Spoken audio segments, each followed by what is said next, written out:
So the cash conversion cycle and operating cycle is used to determine on how long you wanted to operate or sell your inventories and how long will it be converted into cash.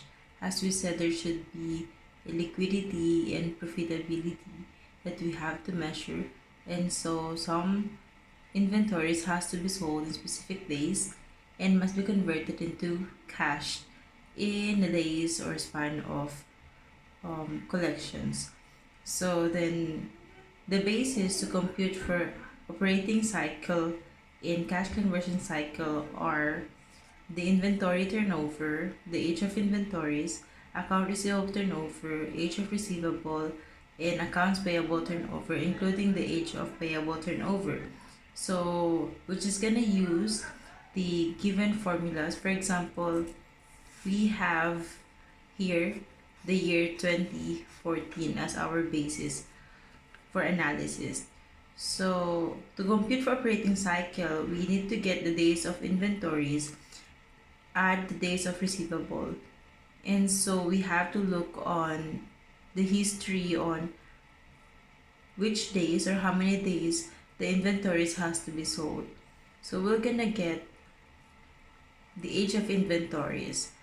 So as a review, we have to get first the inventory turnover ratio. So the cost of sales divide inventories, that will give us 8.65 times. And to get the days of inventories, also known as age of inventories, 360 days or it's 360 working days divide the inventory turnover ratio, which is 8.65. Get the quotient, that will give you 41.62 or 42 days to sell the inventories. So it will take them 42 days to sell the inventories, and that we're gonna be using for the days of inventories. So that is 42 plus the 16 days, which is from the age of receivables. How to get the age of receivables? First, get the account receivable turnover, which is sales divide account receivable, that you could see in the SCI and SFP.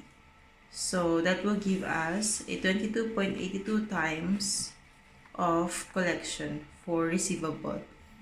So 360 of working days divide 22.82 times or account receivable turnover, that will give us a 16 days of collection, or the days that we expected that our receivable should be collected. So we're gonna use this as our days of receivable to get the operating cycle.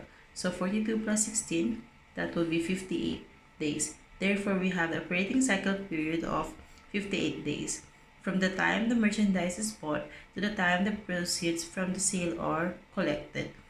So we're expecting that our inventories must be sold in 58 days.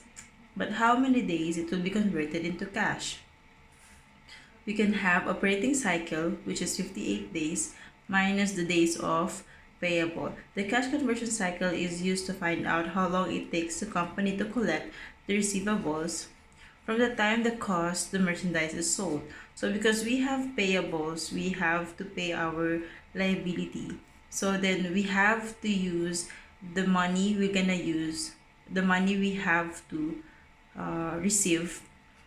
Once we have received the money from our operating cycle, operating period, that's the time we're gonna use, or that's the thing we're gonna use to pay our payables. So then 58 minus 43 days. How to get the 43 days? That is from accounts payable turnover, which is the cost of sales divided accounts payable. That will give us 8.31 times. And the age of payable should be 360 working days divided 8.31. That will give us the average payment period, which is 43 days. And that's the thing we're gonna use for cash conversion cycle. So 58, which is operating cycle, minus days of payable, which is 43 days. That is from age of payable we have computed. And that will give us 15 days. The 15 days is the time it takes for the company to collect the receivables from the time the cost of the merchandise sold. So always remember that before getting operating cycle, get first the days of inventories and days of receivable. And that is by the use of age of inventories and age of receivable. If the given are age of inventories and age of receivable, simply add. To get the cash conversion cycle, please get first the operating cycle, which is the sum of days of receivable plus days of days of inventory, sorry. Then minus the days of payable. Just simply get the difference and you will get the cash conversion cycle.